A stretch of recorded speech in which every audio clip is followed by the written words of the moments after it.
Hi guys, welcome to another beer review, and today's beer I bought from Beergium or Beergium. I'm not too sure how it's properly pronounced, but yeah, I did like a um, what's it called, a Periscope video where I was getting, well, attempted to be trolled at the start, all fun and games, and then I did like an unboxing of my order on YouTube as well. I was just testing out Periscope to see how it was, but yeah, fantastic service.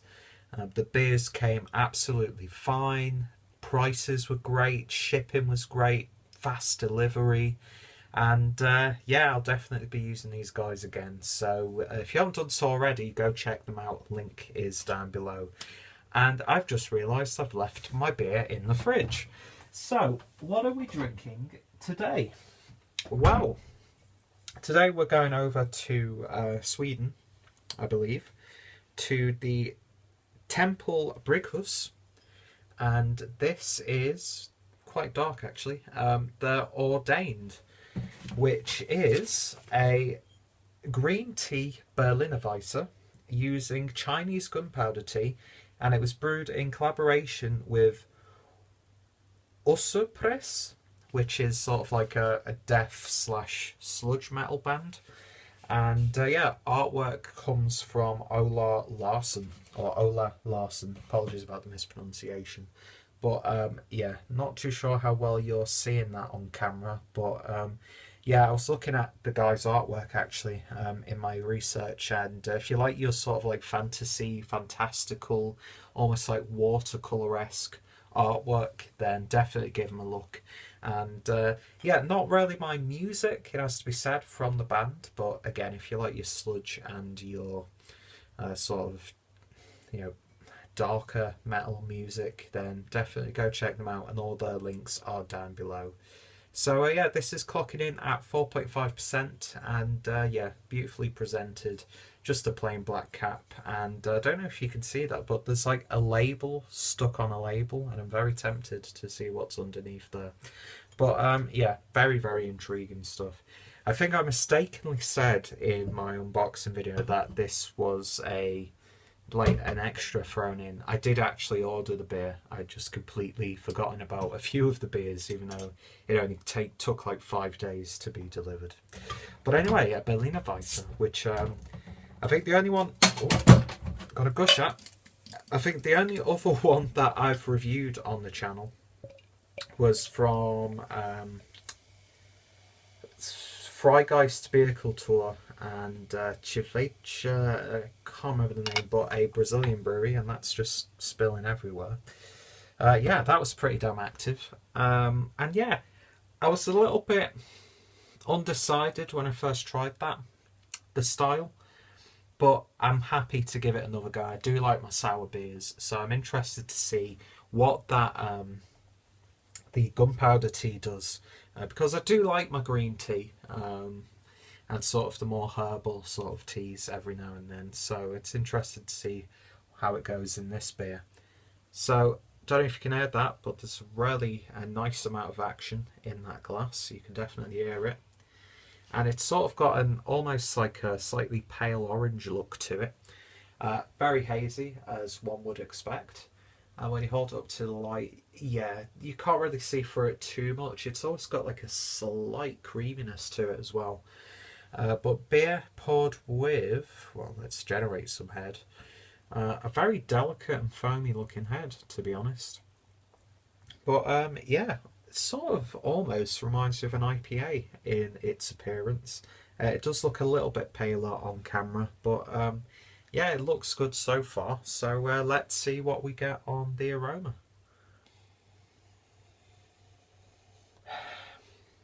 I get a very slight tea on the aroma. I definitely get that sort of like sour, fermented, wheaty aroma. Like really fermented fruits in there, like the juice of a fermented fruit. It's very citrusy. You get that slight horse blanket sort of aroma in there as well. And the more I'm smelling it now, the more I am getting that slight herbaceous tea aroma. but it's very delicate. There's like even some slight bubblegum sort of aroma to it. It's got a somewhat complex aroma, but everything there is really, really subtle and nicely balanced. And you definitely get that wheaty element to it. And that yeast comes through as well. But there's also maybe like a slight orange juice, maybe. And I've just been marinating some pork for gyros. And you kind of get that sort of marinade sort of aroma from it. I have washed my hands and stuff, so it's not like I'm smelling the marinade, but you get that slight savoury olive oil sort of aroma, if that makes sense. And a very slight vinegar aroma to it, like a nice subtle white wine vinegar. Yeah, there's a lot going on in this beer, so let's see what it tastes like. Cheers.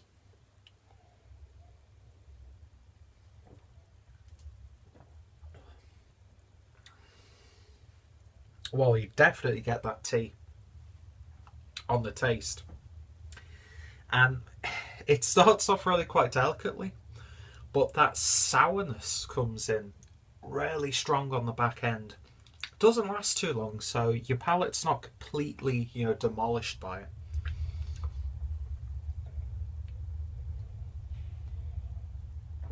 Very tingly on the tongue. I was getting like a slight saltiness there. Definitely get that wheaty flavour. Almost reminds me of rye, maybe.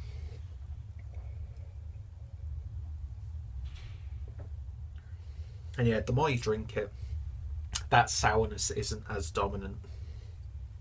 It does leave you with a slightly odd, savoury aftertaste. But I think that's more down to the actual style of the beer. For me personally, I'm more of like a goes type of guy. This to me just has... And I experienced this with the other Berliner Weisse beer. It's got an odd flavour profile to me. Maybe it's because I'm not completely used to the style yet. You get a little bit of lemon on the flavour. That earthy herbalness coming from that tea. And then you get that nice, ever so slightly salty sour flavour mixed in with this like wheaty, yeasty sort of vibe. And yeah, when you take your first sip of it, it's a bit more of a power attack on the palate. But as you drink it, it does calm down. And it's actually a lot more palatable than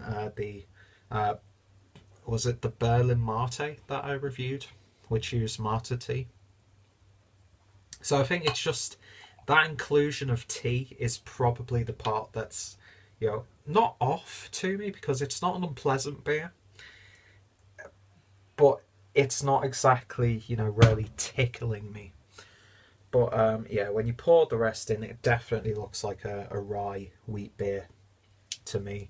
That slight cola sweet, jelly sweet look to it. And that head, just look how creamy and foamy that head is. Let's see if the taste changes.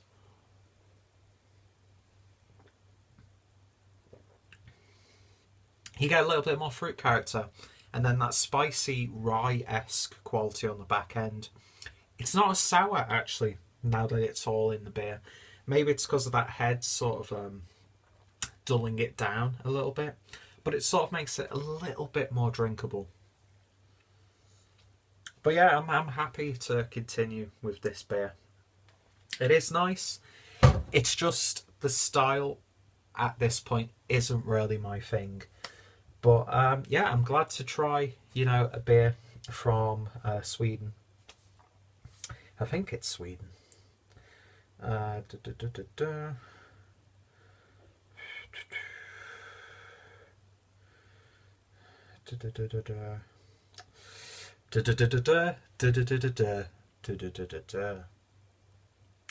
yeah, not too bad. Not too bad. If you have tried this beer, then let me know your thoughts and opinions. If you tried any of the beers from this brewery, then also give me your thoughts and opinions. Which one should I check out in the future? Like I said, check out everyone that I've mentioned, especially Beergium. Big props to those guys. It was my first order and it went down an absolute treat. We'll be definitely picking up more beers from them in the future. And yeah, in terms of a rating, I'm going to give this one a 7 out of 10. So check out all those links, check out Beergium, and until the next time, I hope you all stay safe, and yeah, see you later. Cheers.